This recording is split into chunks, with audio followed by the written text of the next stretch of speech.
Welcome back to Shadow to Soul. I'm Dashni, a regression therapist and a soul guide. In this podcast, I share real experiences from my own life and from the work I do to bring awareness to how our inner world shapes our reality. This episode is about a session I did for my son Z. It's about understanding what we cannot see and how, when we access the root, change can happen in a way that is immediate, real, and tangible. Let's begin. Z was around 3 years old at the time. For a few nights, he had been waking up suddenly, always around the same time. Z used to sleep through the night, so waking up was out of the norm already for him.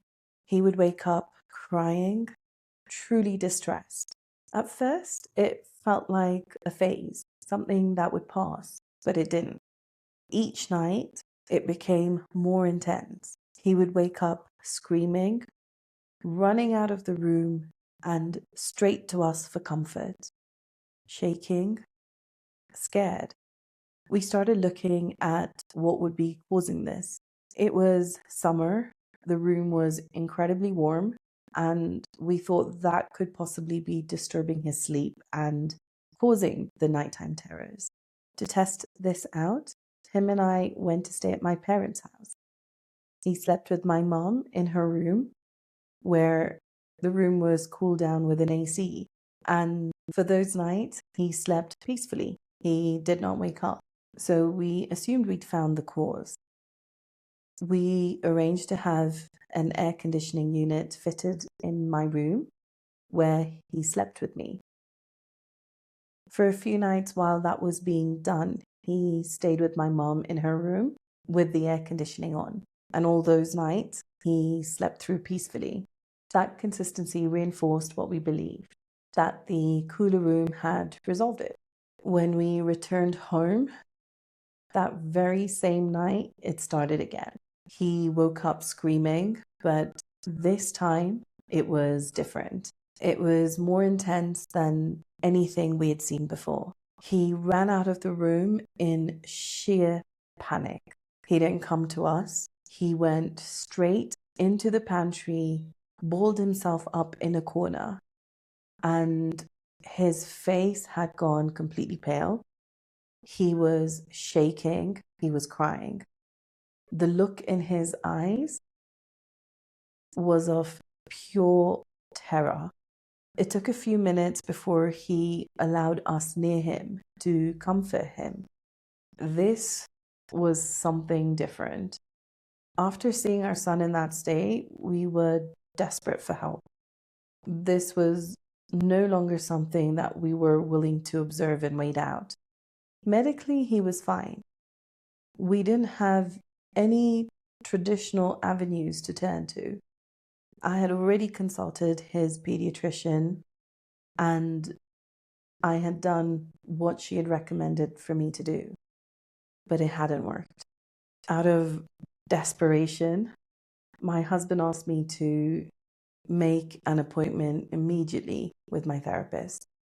Maybe a regression session can help him. It hadn't actually occurred to me to suggest regression as a solution. Up until that point, my husband had kept a distance from regression therapy. It was not something he was sold on at all. And in fact, when he first heard of it, he was completely opposed to it. Thanks to a cancellation, I went for a session the following morning. As soon as I closed my eyes, I saw a child holding on to my legs. He kept calling me mummy. I could not understand why. He was not my son. I had had no other children, no miscarriages. I have only one child. Yet he held on to me tightly. He wouldn't let go. And he kept calling me mummy. So following the guidance given, I looked into his eyes. And in that moment, I recognized his soul. He was my son, but from a different time. Moving into that past life, I was a young woman in my early 20s. I was a barmaid. I was working in a bar as a waitress. It was a simple, monotonous life of home and work, trying to make ends meet. There were two men who came to the bar often. One was a quiet regular who was always respectful and kind. He was an introvert, unable to express his interest in me. The other man was charming, attentive, persistent in asking me out. Over time, I responded, and eventually we got married. We had a child, a boy. After our son was born, everything changed. There was tension, distance, and then the relationship became violent. One night, the violence escalated. He had stabbed me in my stomach, the pain of which I felt in that moment. I knew I was going to die. My child was upstairs in his bedroom, listening. I knew that he would be left alone with this man, his father, who did not care for him and did not want him. In that moment, I made a decision without any thought, with what little strength I had. I made it upstairs to his bedroom.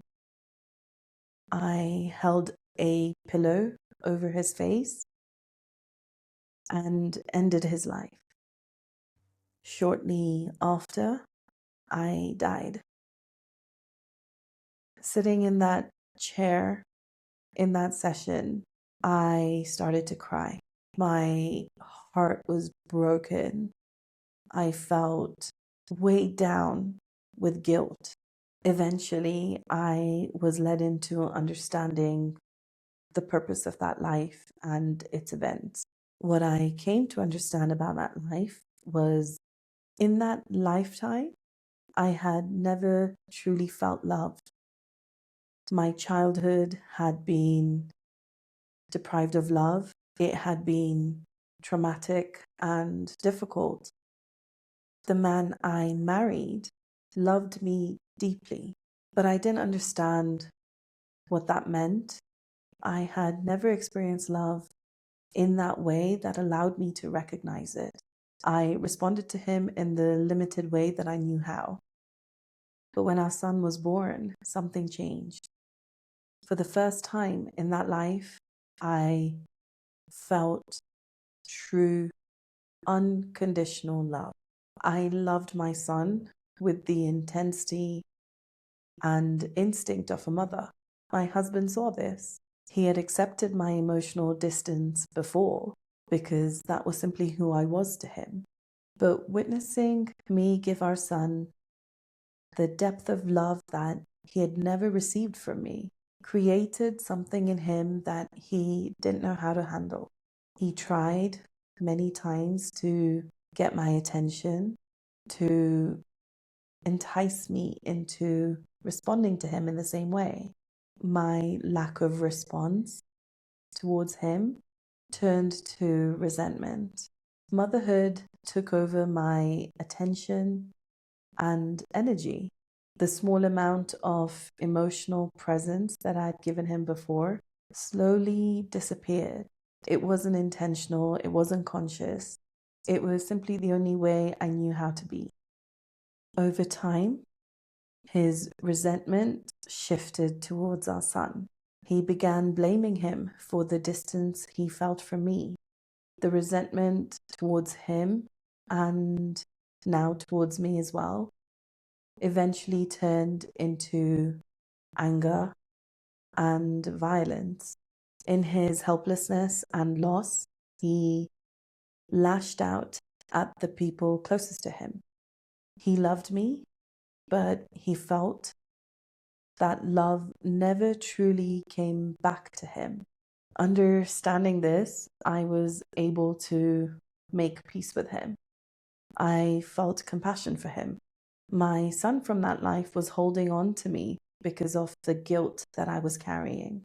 I carried guilt for that decision that I made, even if it came from protection. Feeling that guilt in that session broke something open in me. When I experienced that moment of ending my son's life, the pain was overwhelming. I cried with a depth of agony that felt almost unbearable. With guidance, I was able to reach a place of understanding. I asked the question that was sitting at the center of everything. Why was he born only to die at my hands? The answer that came through was simple and clear. That experience was part of his soul's journey and mine. When that understanding finally felt visceral, when it finally settled, I was finally able to release the guilt that I'd been holding. And when that shifted, I finally felt a sense of peace. And within him, that sense of peace was reflected.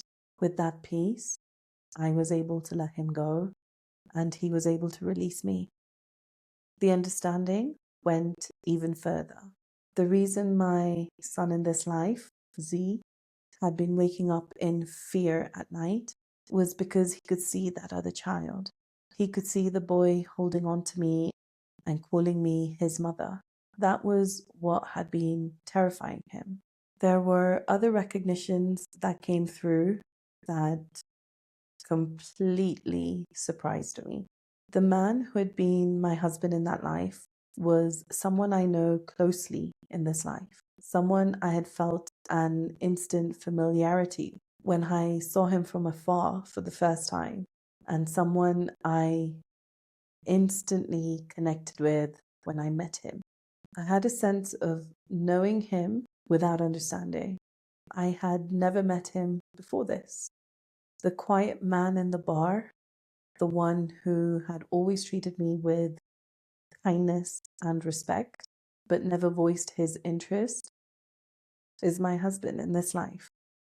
And the greatest surprise of all, the child from that lifetime is also my son Z today. That night, Z slept peacefully. The fear that had been waking him had disappeared. And from that night forward, it never returned. That session changed my husband's take on regression therapy. The tangible result of it was undeniable. When I recount this story now, I can fully hear how it sounds. It sounds like something from a sci-fi movie, but the experience itself was unquestionable. And the change that followed in my son's life was immediate, real, and tangible. This session made me realize how deeply connected our lives are across time, space, across roles, and across relationships. The people who appear in our lives often share a history with us across time that we don't consciously remember. Yet, the cellular memory, the emotional threads are there. Those threads are recognized in those moments when you meet a stranger who feels familiar. Those moments when you instantly connect with someone you've met for the first time, as though you've known them your entire life. That experience also reinforced something that I have come across again and again in this work. When we reach the origin of what is being held, healing occurs naturally, almost as a byproduct. Understanding allows it to unfold naturally.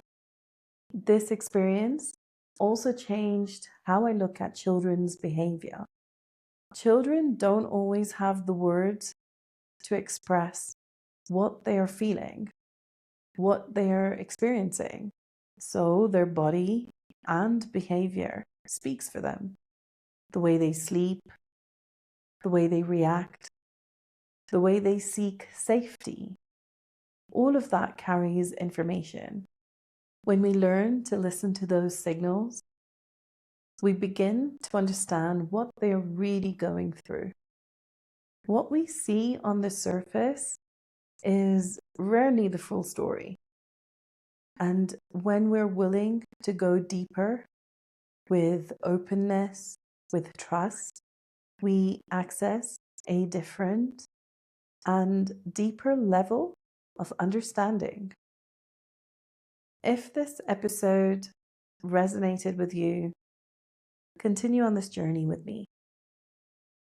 Make sure you're following this podcast so you don't miss what comes next. If you found value in this podcast, please take a moment to rate it and share it with someone you feel may gain something from it. Thank you for being here with me. Until next time, from shadow to soul.